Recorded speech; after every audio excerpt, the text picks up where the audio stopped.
समारोह में उपस्थित minister for panchayat Raj and rural development, rural welfare, water supply, women and child welfare, government of Telangana, doctor D Anusaya ji, MNR educational trust के managing trustee and founder chairman Shri MN Raju ji, MNR educational trust के trustee and vice chairman Shri MS Ravi Varma ji, MNR trust के सभी पदाधिकारीगण, देवियों और स्वजनों, शिक्षा और स्वास्थ्य से जुड़े कार्यक्रम को मैं विशेष महत्व देती हूँ।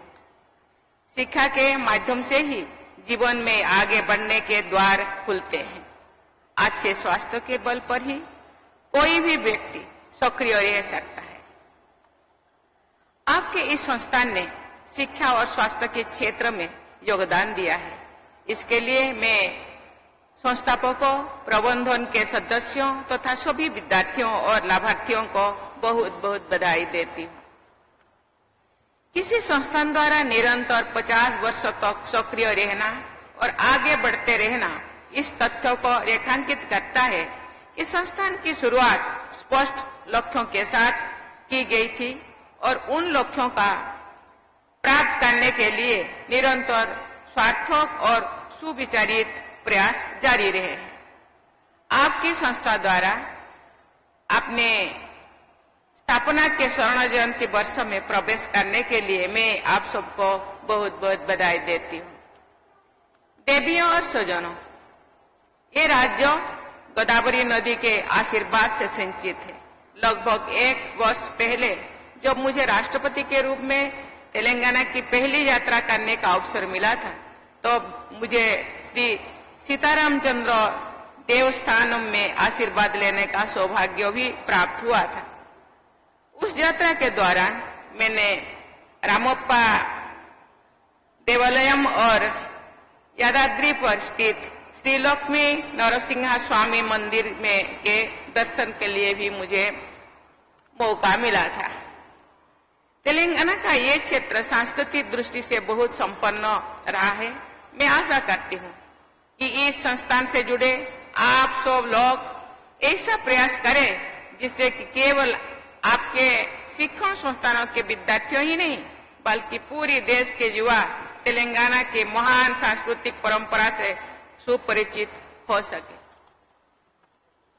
तेलंगाना में सातवाहन, काकतीय और चालुक्य वंशों के शासन के दौरान संस्कृति और कला के क्षेत्र में असाधारण उपलब्धियां इतिहास में दर्ज है। तेलंगाना के लोग आधुनिक युग के महान कवियों दशरथी कृष्णम आचार्युलु तथा कोलोजी की कविताओं तथा जीवन मूल्यों से प्रेरणा लेते हैं। जब भी मैं तेलंगाना आती हूँ, मुझे दशरथी कृष्णम आचार्युलु जी की ये अद्भुत पंक्ति सहज ही याद आती है। ना तेलंगाना कोटि रत्न नाल बीणा, अर्थात मेरा तेलंगाना करोड़ों रत्नों से जड़ित बीणा के समान है। देवियों और स्वजनों, आज भारत विश्व के नॉलेज इकोनॉमी में अपना महत्वपूर्ण स्थान रखता है। भारत की इस प्रतिष्ठा में तेलंगाना, विशेषकर हैदराबाद में स्थित आईटी कंपनीज और यहाँ के प्रतिभाशाली आईटी प्रोफेशनल्स का बहुत बड़ा योगदान है।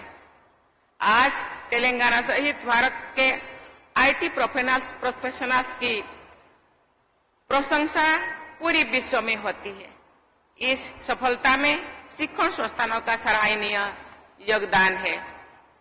हैदराबाद एक प्रमुख हेल्थ केयर हब भी है। इस क्षेत्र में मेडिकल स्टूडेंट्स के शिक्षा प्रदान करने वाले आपके संस्थान जैसे इंस्टीट्यूशंस की भूमिका सराहनीय है। इंजीनियरिंग सहित सभी प्रोफेशंस में हैदराबाद में शिक्षा प्राप्त करने वाले विद्यार्थियों ने अपनी विशेष पहचान बनाई है। देवियों और स्वजनों, तेलंगाना राज्य की स्थापना समावेश के विकास के लक्ष्य के साथ की गई थी। शिक्षा और स्वास्थ्य सेवाओं को सबके लिए सुलभ बनाना, इस राज्य के और पूरे देश के समग्र विकास के लिए अनिवार्य है। आपकी संस्था द्वारा वंचित वर्गों के लोगों के शैक्षणिक विकास और स्वास्थ्य कल्याण के लिए निरंतर प्रयास किया जाना चाहिए। साथ ही आपकी संस्था द्वारा महिलाओं की शिक्षा एवं स्वास्थ्य पर विशेष ध्यान देकर उनके सशक्तिकरण के लिए अधिकाधिक योगदान होना चाहिए। शिक्षा और स्वास्थ्य के क्षेत्र में सक्रिय संस्थानों को समग्र राष्ट्र निर्माण में सहयोग करने की भावना के साथ आगे बढ़ना चाहिए। इसके लिए आप सबको ग्रामीण शिक्षा और ग्रामीण क्षेत्रों के लोगों के लिए चिकित्सा सुविधाओं पर विशेष ध्यान देना होगा। देवियों और स्वजनों, आज सभी देशवासी वर्ष 2047 तक भारत को विकसित राष्ट्र बनाने के लक्ष्य के साथ जुड़े हुए हैं।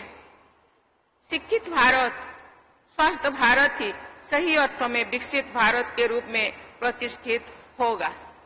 शिक्षा और स्वास्थ्य के क्षेत्र में योगदान देते हुए स्वर्ण जयंती वर्ष में प्रवेश करने के लिए मैं आप सबको पुनः बहुत बहुत बधाई देती हूँ। मुझे विश्वास है कि आपका ये संस्थान शिक्षा और स्वास्थ्य के क्षेत्र में निष्ठापूर्वक प्रयासरत रहेगा। इसके साथ ही मैं पुनः आप लोगों को बहुत बहुत धन्यवाद दे करके मैं अपने वाणी को विराम देती हूँ। जय हिंद, जय भारत।